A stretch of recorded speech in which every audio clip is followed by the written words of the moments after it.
ising mathakta nataba ising manungda thawriba submarine tonglibasingse malambadi yai adubu submarine tongba haibase masin nungaiba thabakti natte hoisum bitta minute manga taratang tonglubabudi as nungai he as pura mahaw mani hainarakani adubu masagi sinphamgidama jayol amani ibhan thama phaw numit masak uda submarine toina tongbasingnadi asumna mo hairakani atangai fadabi tongibani manungduda manamna maruna manam thiriba usiraina toina kariba nungaiba thabak natte asumna khumakani athawba submarine ama tongmastai hena phibam thidoribasna yaknabai bomna karina palakpadai lambida bira tawslaktuna suklamamna samudra ironung lekhaduda luptharakpa submarine duda sibrasu siauda hingna luppadura yawsalakpa miyoi-singdugi maraibakdune karino moina tawgadaba sigumba tu chungningai oiba thawdoksi prithibigi ani suba lanjang matamda thoki laibak thiba thawdoktuda laibak phaba nipa amakak hingki adubu magi wa Kananasu Thajabikhide phauningbadagi mingchat pambadagi oidaba nganglibani haina pakthokpiki aduga nipasina sikraba chahi 12 gi matungdadi mana hairamba wasingdu aranba machit ama yaude haibagi sakhi praman matik chana phangba ngamakhi nungsiba amadi ningamdabana thallaba asengba thawdok warise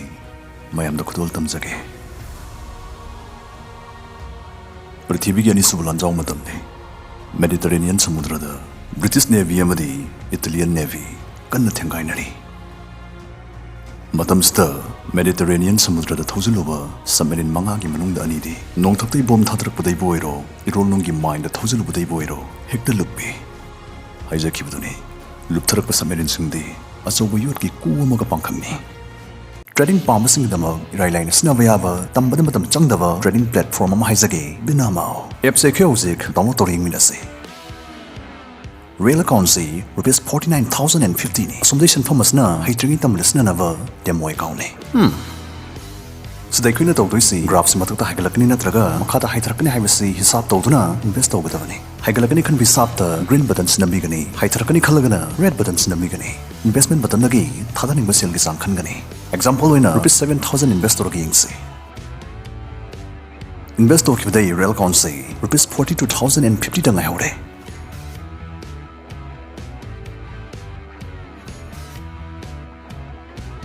hozam yingbiyo real concept profit yarga ₹54,790 suramle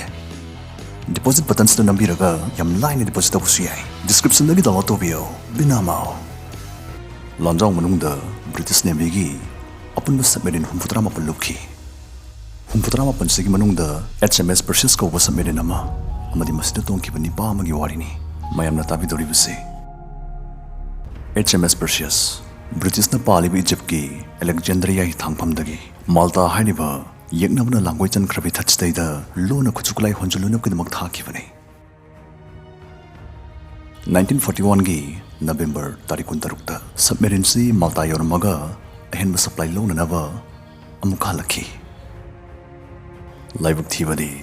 halakpugi lambista Cephalonia ithat yoromdai Italian mine amada thawzilubadai pokharaktuna HMS Perseus luptharakhi submarines da makoi humphuma thoi tongapani yankhai mapanamna crew members singni makoi ani khakti passenger ni passenger amadi maming John Caps kawi angakpagi masak oina moi humphuma thoista ma mathantani hingdoribasi pokharakpa matam maduda John siguma torpedo tube ahangba magi manungda hiptuna lerambani saphuduna masu torpedo tube manungdagi laktuna lamthorakhi maimutki pungmamamki HMS Perseus imainagi phit chamgo butramato gi arubada khangda taslaki John musinmuna mamba amamaduna lepkhalaktuna mama duna thibada uchinasna flashlight amani thengnare madukatuna asum lakpada crew members sing makhong makhut yawdaba yaw phibam thine siribasingdu ma thengnai mag engine room di yore adubu ma cast the henbadi yaroi dori maramdi thangnaba kasingdu hanani sing thumjilamle John ahingba miyori zala thiba horakhi makhoi ohumdi hingamki makhoi mari engine room gi hek mathakta leiriba Ho ha hairapur nanthokifam kakhaludamna kakhali. Imaida kakhatpur setnaba escape suit thengnare. Adubu makhoi escape suit sei fit chamukaki arubadai kakhatpur sinanaba sutne. Aduga makhoina leribsna fit chamuk humputramato yarubadani. Masina takpadi hen fit humputramato sti oxygen yauda masana maranai makhongna makhuna kauduna otuna ima yoroknaba hotnajaba tari haibani. Submarine manungdaso oxygen loislagle. Makhoi matam loislaktre. Ima yahongnaba hotnaba natna moiga te lambi leite. John rambotolama thangatuna mapira chenam kurkut yosilli. Aduga ising hek tainariba phaiche palibe emergency thongnadu kauthituna makhoi humdwana thadokhi. Matangsna makhoina bhab oisaludaba achaubu kudong chadaba amadi mayongnare. Madudi fit chamaga humputramathoi arubadagi jara jara launa mathakta khanga kakhalakpa haibasi pressure su jara jara khongong hongmana ben haina khangnaba ida nitrogen gi kongol makum kop kahanba hakchang yam naba chaina khol phawon ba phibam se thengna doribane bench na maram oiduna paralysis thohanba even siba phaw yauribane wari makhata se makhoi hum thagat khraba matung ikon kona John imai panglakhi John ulen tawali December ge hingduda ingman masapu musu phamjin ga dore khangam draba ben gi chaina amadi thabomida phawri banabna so mabu hat ga dore adubu John thawai mangdringai ima yahobana di hale makhoi humdudi manai bakthi hore mang leiduni yengbada jingdo likhalibada ubuda ma Greek ithatchingi mayada di leire haiba khangma ngamlami John itatutamna ngak iroidamaga waman badagi dum wanthare Mamit pangakpada John Greek nga phaba matai manawani gi yumda leramki ithagi pomna khongbanda humkat piram bazane matamste thatse Italian landmina lokslama maramna John pukchel saurabo Greek khunjasing matinga loinana tha tarani pan phamsra saklo tuna leikhi saklo na bonavista masagi arumba keji kunthrarum ta khibane masa fazana son khiaibane tha tarani pan gi matungda Royal Navy na mabu rescue tawki